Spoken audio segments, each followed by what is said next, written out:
New bed spaces opening up for immigrants released from federal custody in Harlingen.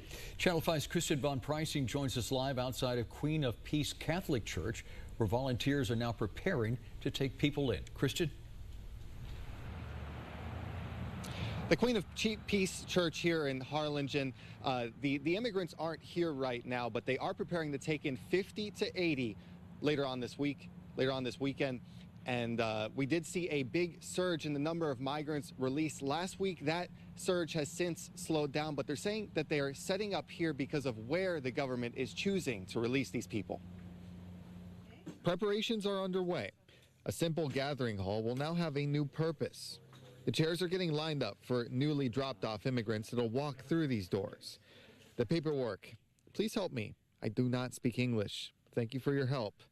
Paperwork each one of these immigrants will need as they head to bus stations.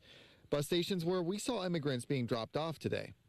Coming to Harlingen, the bus station, they're being dropped off at the bus station, and they need a place where they can immediately get the help so they can move on their journey. We spoke to Sister Norma Pimentel of Catholic Charities and Father Bob Charlton, head of Queen of Peace Church in Harlingen.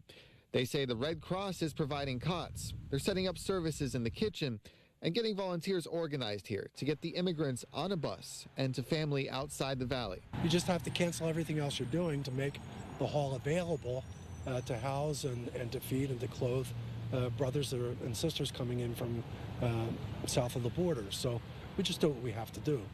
Last week, Pimentel told us Catholic Charities got as many as 900 people in a day. The numbers are lower this week.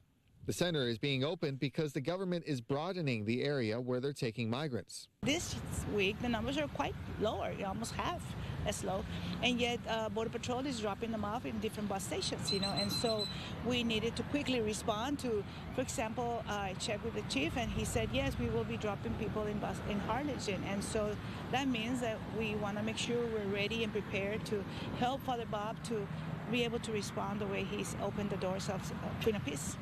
They say this expense isn't budgeted for the church. They're now drawing on rainy day funds they keep to care for the poor. Father Charlton says they're reaching out to the city of Harlingen to see what the city is able to offer in terms of support as well. And right now they say they're also looking for donations of food. Live in Harlingen, Kristen von Preissing, Channel 5 News at 6.